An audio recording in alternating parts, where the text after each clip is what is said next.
انا بتكلم على فيلم يا فيدو. في فيلم كده اسمه غبي منه فيه. الفيلم ده كان بيحكي فيه ان هو في واحد كان عايز يشتغل شغلانه، فبس هو ما كانش شاطر في الحاجه دي. فالبوس بتاعه قال له انا هجربك، تعالى معايا، تعالى هنعمل كده، هنكسر المكان ده. فراح عشان يكسر المكان، بدل ما يكسره صلحه. اوه يس.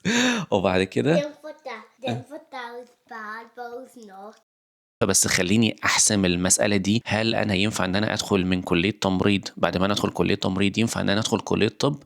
ان هو زي ما انت بتقولي ده ممكن يكون تعلق وهمي بالمسميات. ساعات يا جماعه بيبقى احنا محتاجين ان احنا نقف قدام نفسنا كده ونواجه نفسنا كده ونقول يعني لا، فوق خلاص، يعني اللي حصل حصل، كار ده مش كارك.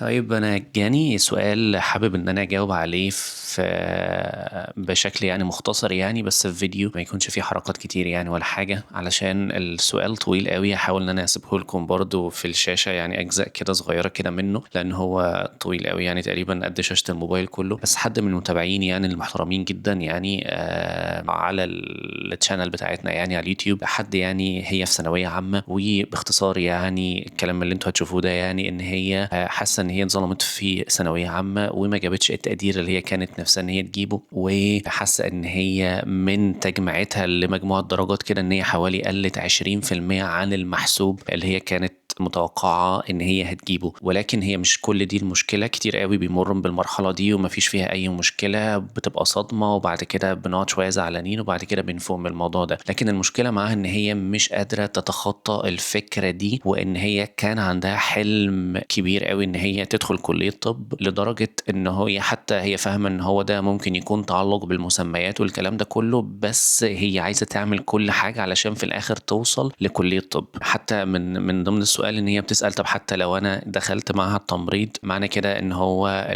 المجموع بتاعها ما جابش كلية تمريض، فأقل من كلية تمريض حتى بشوية يعني، حتى ممكن ولو بنص درجة أو بدرجة يعني. بس حقيقة من تفكيرها بتقول إن هي ممكن تدخل معهد تمريض وبعد كده ندخل كلية تمريض وبعد كده من كلية تمريض ندخل كلية طب. طبعا للأسف يعني أنا أنا هجاوب على الموضوع ده يعني من عدة نواحي يعني مختلفة، بس خليني أحسم المسألة دي. هل أنا ينفع إن أنا أدخل من كلية تمريض بعد ما أنا أدخل كلية تمريض ينفع إن أنا أدخل كلية طب؟ ولا يعني بمعنى ايه، مش عايز اديك امل وهمي يعني، بس اصبر معايا. يعني هو ينفع تدخل ولكن كتقديم كطالب جديد، يعني انا هخلص كليه تمريض خالص وبعد ما اخلص كليه تمريض هروح اقدم على كليه طب كاني واحد من اول وجديد. بس ده هيشترط ان انا اكون خاضع للقواعد بتاعه التنسيق والمجلس الاعلى للجامعات، ان انا تقديري في ثانويه عامه هيكون بيغطي القبولي في كليه طب. فدي الحلقه المسموح بيها ان انا ممكن اعمل كده. يبقى انا خلصت كليه تمريض وبعد كده بقدم من اول وجديد كطالب جديد بعد خلصت ال4 سنين بتوعي.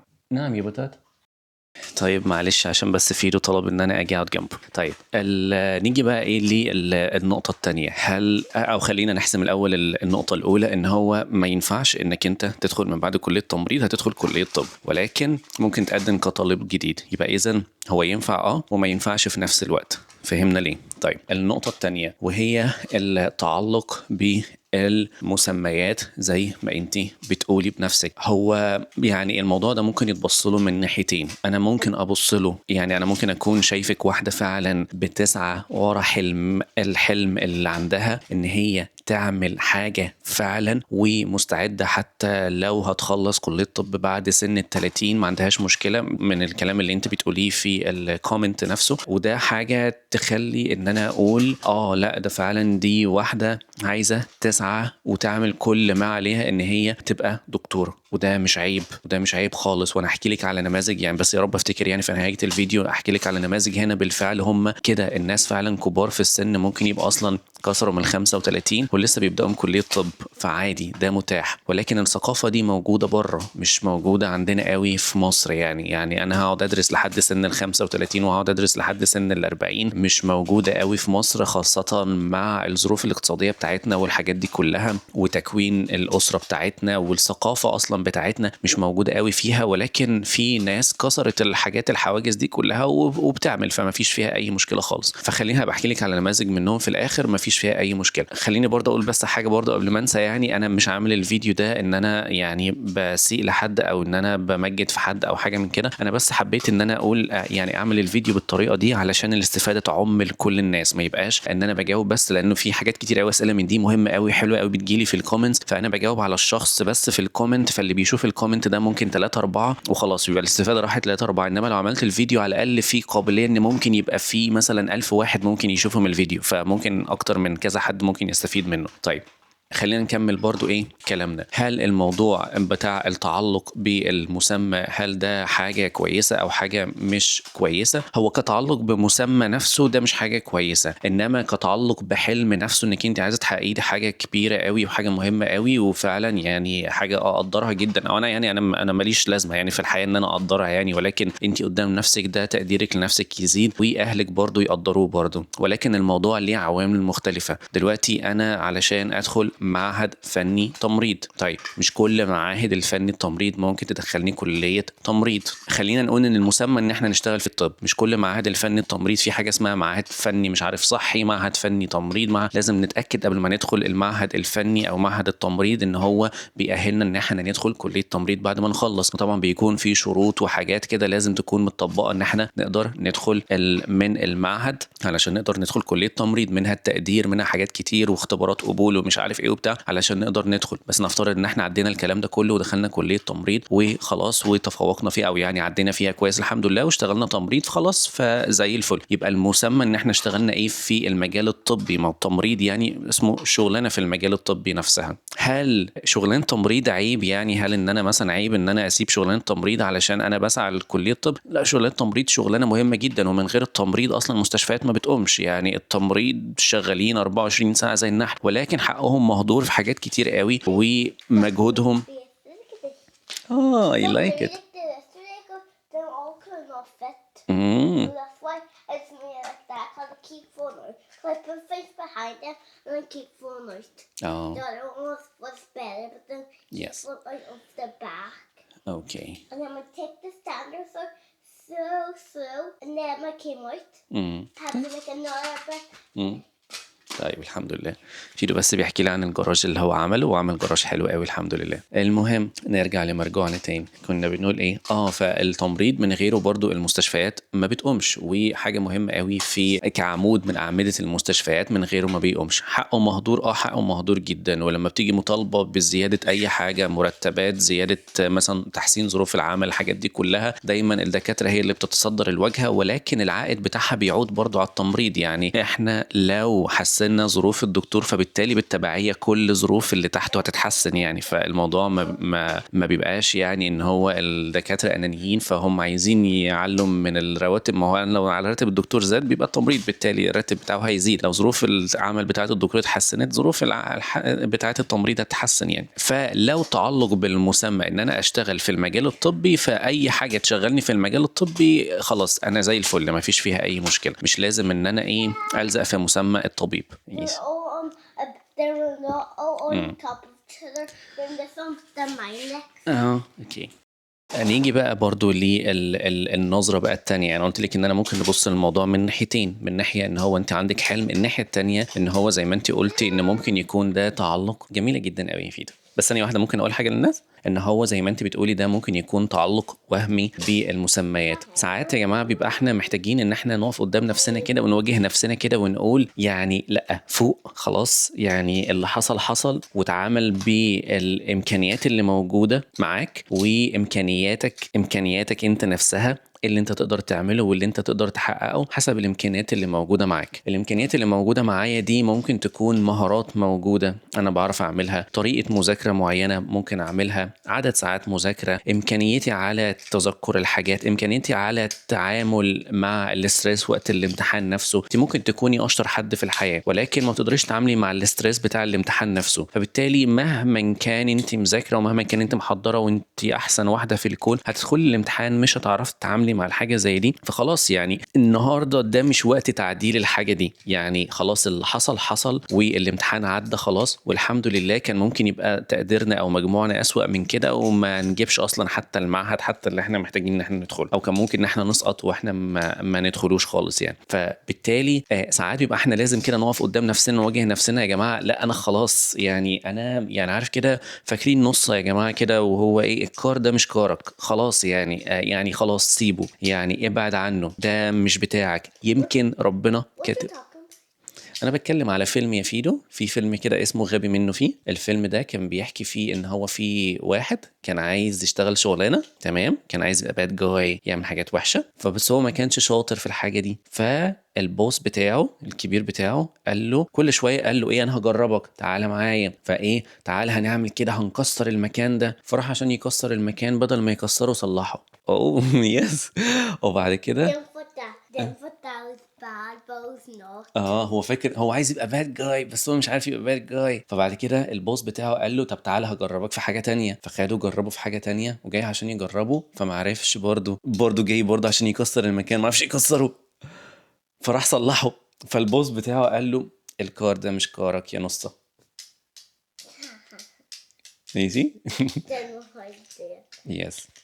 فبيبقى ساعات ان هو احنا لازم يعني نقف قدام نفسنا، يعني خلاص هو احنا يا جماعه الكار ده مش كارنا ونبعد عنه خلاص مش بتاعنا. يمكن ربنا كاتب لنا يعني نصيبنا، او احنا قدرنا في حاجه تانية، او احنا لينا حاجه في حاجه تانية ان شاء الله يعني. بس احنا يعني لان احنا خارجين من ثانويه عامه افقنا ضيق قد كده، هو انا عمال ببص على الفلاني اللي هو بقى دكتور وعمل كذا كذا كذا كذا وخلاص هو انا عايز ابقى ده، يعني انا عايز ابقى ده تمام. فمش قادر ان انا اتقبل اي فكرة تانية. والموضوع ده بيبقى صعب، الموضوع ده مش سهل خاصة لو انت لسه صغير وده يعني بدايتك لسه الخروج للحياة ونفسك انك تحقق نجاح معين في حاجة وتتكسر كده من اولها. يعني انت لسه بتقول يا هادي وتتكسر على طول كده ما تقدرش انك انت تكمل. فالموضوع بيبقى صعب، وانا عارف قد ايه هو صعب يعني. وانا برضو كان عندي احلام وحاجات كتير قوي يعني ما اتحققتش يعني، بس الحمد لله يعني خلاص كنت بترضى يعني بالحاجة دي، ما جاتش مش مشكلة ان شاء الله حاجة تانية غيرها، تسعى في حتة تانية مش عارف كذا، تجرب هنا تجرب كذا. يعني لو حكيت لكم على كمية المشاريع اللي عملتها وباظت والفلوس اللي دفعت فيها وطارت والحاجات اللي كان نفسي اسافرها وراحت في مش عارف كذا، وكمية الحاجات اللي ذاكرتها وفي الاخر طارت مني عشان كنت عايز امشي في طريق وفي الاخر ما مشيت. وفي الاخر الحمد لله الواحد ربنا كتب له سكه معينه لانه الهدف الاساسي كان واضح من الاول، بس يعني الطريق اللي سلكه في الاخر ايه مختلف خالص 180 درجه. لو كنت تسالني من 10 سنين انت تروح بريطانيا كنت اقول لك لو دفعوا لي مليون جنيه مش هروح بريطانيا. فسبحان الله النهارده انا عايش هنا. فالموضوع وكل واحد على فكره كل واحد في طريقه، هتلاقي لو انت بتساله بتقول له انت كنت تحلم انت من 10 سنين كنت تتوقع انك انت تكون في النقطة دي، هيقول لك لا ده انا كان نفسي ان انا اعمل 1 2 3، بس في الاخر سبحان الله يعني سبحان الله ربنا وصلني لحاجة انا ابعد كمان من اللي انا كان نفسي فيها واللي انا كنت متخيلها يعني. سبحان الله بتحصل كده. فساعات بيبقى احنا لازم نواجه نفسنا بالحقيقة ان هو لا اقف هنا وخلاص وابتدي شوف البدائل بتاعتك ايه وفوق لنفسك، لانه الموضوع زي ما قلت لك لازم يعتمد على امكانياتك ايه اللي معاكي. هل انت لو وانت في ثانويه عامه ما قدرتيش انك انت تحققي الحاجه دي لما هتدخلي الجامعه واللي هي كليه طب، يعني نفترض انك انت بقى دخلتيها خلاص واللي هتكون اصعب وتوترها اكتر مليون مرة من التوتر اللي كان موجود في ثانوية عامة، وصعوبتها اصعب مليون مرة من صعوبة ثانوية عامة، والمجهود اللي محتاج يتبذل فيها اصعب مليون مرة، والنفس الطويل فيها على مدار السنين وانك تفضلي محافظة على تقدير معين والحاجات دي كلها اصعب مليون ومليون ومليون مرة من اللي كان موجود في ثانوية عامة. لو سألت النهاردة اي حد في كلية طب قلت له يعني ثانوية عامة، بيقول لك انا نفسي ارجع ثانوية عامة تاني. هي دي كانت مذاكرة، هي كانت ثانوية عامة دي كانت مذاكرة. فالموضوع فعلا يعني بتاع انه احنا لو احنا مش قادرين نحقق الكلام ده واحنا في ثانويه عامه، انا مش عايز ان كلامي يكون قاسي برضه يعني، بس انا بتكلم يعني انا بفكر بصوت عالي. لو انا خليني اقول ده لو انا مش انت بس، لو انا ده يخليني ان انا مش قادر ان انا احقق الكلام ده في ثانويه عامه، هل انا هقدر احققه لما انا اكبر؟ هل فكره انه انا كنت حاسب لنفسي ولقيت نفسي ان انا نقصت 20%، يعني ساعات بيبقى انا برضو محتاج ان انا اواجه نفسي، ما تزعليش مني، يعني 20% هل ده منطقي؟ هل منطقي ان انا فعلا اكون ناقص 20% عن اللي انا حاسبه لنفسي؟ طب لو عملتي تظلم، اعملي تظلم وشوفي فعلا هتاخدي ال 20% دول، هتاخديهم ولا لا. ما اعتقدش ان ممكن الغلط في الدرجات يوصل ل 20%. انا افهم ان الواحد ممكن يغلط والغلط في الدرجه يحصل درجه او 2 او 3 4، بس مش 20%. ده 20% لو بنتكلم ان المجموع من 400 وحاجه مثلا، 20% ده رقم، يعني رقم عدد درجات ازاي يعني كل الناس. وبعدين انت عارفه ان هو كل واحد مثلا بيبقى مسؤول، كل مصحح بيبقى مسؤول عن تصحيح سؤال مثلا. متخيله ان كل مصحح من دول قاصد ان هو يخطئ، ان هو يغلط في التصحيح وينقص كل ده؟ طب واللي بيجمع في الاخر كل ده برضه؟ طب اللي بيراجع بعد ده كله برضه كل ده؟ والناس دي انت فاكره ان هم مش عليهم رقابه وحد بيطلع يراجع عليهم؟ سيبنا من الاشاعات اللي بتطلع على النت يا جماعه بالله عليكم، ان هو اصل ده بتاع ده مش كذا، ده مش درجتي، وده مش عارف كذا، والكلام ده كله. ومحدش بياخد حاجه، وكلنا عارفين ان محدش بياخد حاجه. الحاجات دي ممكن تحصل يعني، بس يعني كام نسبه، كام في الميه يعني؟ فاهميني ازاي؟ مش قصدي برضو ان انا اقلل من كذا، من اي حاجه انت بتقوليها، بس الفكره انه يعني الموضوع برضو مش منطقي قوي ان احنا نكون ناقصين 20% عن اللي احنا نكون متوقعينه، وان كل النظريه مؤامره ان كل الكون يكون اجمع علينا ان احنا خلاص احنا فلان ده هنسقطه وهنقلله بالطريقه دي. فلا، فساعات بيبقى احنا محتاجين نقف قدام نفسنا كده انه لا يا جماعه خلاص، انا ده نصيبي هو كده، ابتدي ان انا اسعى من النقطه بتاعتي دي، ابتدي ان انا اشوف سكه تانية ممكن تجيب لي برضو، تاكلني عيش وتعمل لي كذا. نقطة تالتة أو رابعة من الكلام برضو اللي كانت في السؤال، وهو فكرة إنه هل يعني إنه إنك بتحبي تعرفي كتير قوي عن جسم الإنسان، ورحتي دورة إسعافات أولية وتعاملتي معاها. الدورات يا جماعة والحاجات دي كلها بتبقى يعني بنعمل فيها زي السيميليشن كده، إن هو يعني إيه، لو الحاجة دي حصلت في أرض الواقع، مهما كان السيميليشن مقارب جدا لأرض الواقع، فأنا ممكن أقول لك إن هو 5% أو 10% من المقابل لأرض الواقع. أعتق كورس في مصر بيدي حاجات لها علاقة بالحاجات اللي لها علاقة بالإسعافات الأولية والكلام ده كله، لا يقارب 5-10% من اللي بيحصل في الحقيقة. وده عن تجربة وعن خبرة، أصلا ده مجال شغلي، يعني أنا مجال شغلي الحاجات الأولية اللي بتعمل مع أي مريض، ورحت كورسات بره وشفت الناس هنا بتعمل إيه، وشفت الناس في مصر بتعمل إيه، والحاجات دي كلها. فالموضوع مختلف مليون مرة، يعني طريقة التدريس بتاعتنا والإمكانيات اللي موجودة عندنا في مصر والحاجات دي كلها لا تقارب 1% من اللي بيحصل في الحقيقة. ولما بتكون على أرض الواقع، الاسترس اللي موجود والبيئة المحيطة والهرجلة اللي موجودة والكلام ده كله بتكون طاغية أكبر بكتير قوي من المعلومات اللي موجودة في دماغك أو المهارات اللي موجودة. مش بقلل من المعلومات أو المهارات، ولكن الموضوع بيكون مختلف مليون مرة يعني.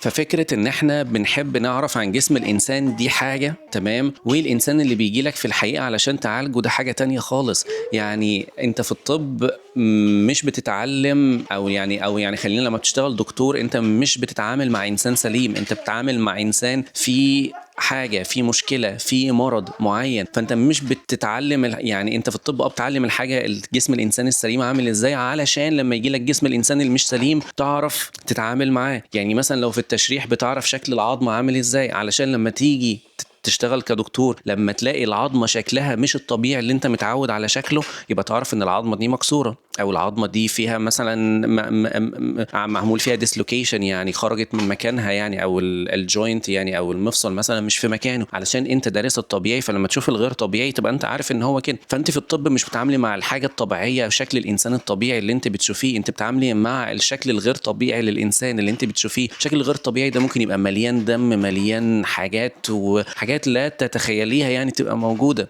هل معتقد انك انت ممكن تستمري في الحياة بالشكل ده، انك تقعدي تعملي الحاجة دي؟ فالموضوع برضو يرجع لك برضو، يعني تقدري تشوفي حاجة برضو من ضمن الحاجات اللي انت قلتيها في السؤال، انك انت ممكن تسافري بره وتكملي كلية طب بره وتعمليها. برضو بره دي فين يعني؟ ما انا ممكن اسافر اوكرانيا انا ممكن اخد شهادة طبية اوكرانية من وانا قاعد في البيت، يعني بقدم وانا ممكن اخدها وانا في البيت، يعني ممكن اقدم على ماستر ومش عارف ايه حاجات طبية وبتاع وانا قاعد في البيت، واخدها وانا قاعد في البيت. فهل دي حاجة هتبقي حابة انك انت تعمليها؟ مش عارف كمية الفلوس اللي هتدفع والمصاريف اللي هتدفع في حاجة زي دي هتكون برضو كتير جدا. هل أهلك عندهم القدرة المادية إن هم يعملوا حاجة زي كده؟ هل العائد المادي اللي بعد كده اللي هتجيبيه لما تشتغلي هيغطي كل التكاليف اللي أهلك صرفوها عليكي علشان تعرفي تعملي توصلي للحلم ده، اللي هو في الآخر ممكن بعد 6 سنين أو 7 سنين بعد ما تخلصي الكلية تلاقي نفسك ده أنا خدت شهادة غير معتمدة، ده أنا اتضحك عليا في الشهادة دي، ده أنا ضيعت من عمري 7 سنين وفي الآخر لقيت نفسي ان انا في وهم. ما يمكن الحلم اللي انت بتحلميه ده ما يمكن يكون وهم، ما يمكن ده ما يكونش حقيقة. يعني ما يمكن انت شايفة صورة معينة، انت ما دخلتيش في تفاصيل. الطب مش كورس اسعافات اولية خدناه يا جماعة وبعد كده يعني عادي. الطب فيه مليون مجال تاني، ممكن اصلا مبقاش اسعافات اولية خالص. ممكن تدخلي مثلا، جربي في مرة مثلا ادخلي مستشفى حكومي فيها قسم طوارئ مثلا وشوفي الدنيا بتبقى فيها عاملة ازاي. هل دي حياة هتكوني حابة انك انت تكوني عايشاها بالامكانيات اللي موجودة بالحاجات دي؟ نفترض ده بقى خلصتي بقى كلية طب وعملتي وسافرتي وخدتي الشهادة بتاعتك ورجعتي بقى علشان تشتغلي بقى في الدنيا وبالشهادة بقى بتاعتك، تمام؟ هل دي الحياة اللي انت كنت متوقعة انك انت تعيشيها بعد ده؟ هل تقدري تعيشي حياتك بالطريقة دي مثلا شهر، شهرين، 3 سنة بتكملي بقية حياتك بالمنظر ده؟ هل انت متخيلة حياتك تكون بالمنظر ده؟ في حين على النقيض انت ممكن يكون عندك امكانيات ومهارات وحاجات تانية كويسة جدا، يعني ممكن تستغليها وتحطيها في حاجة تانية، والفلوس اللي كانت هتدفع في المصاريف الكلية اللي ممكن توصل ل 2 مليون و3 مليون ومصاريف كبيرة قوي دي، ممكن تعملي بيها حاجة، تفتحي بيها حاجة معينة انت تكوني فاهمة فيها، او تدخلي بيها كلية تانية موجودة جوه في مصر ممكن تخرجك تبقي حاجة فعلا معاكي شهادة فعلا محترمة وتشتغلي بيها، تعملي بيها بيزنس محترم جدا.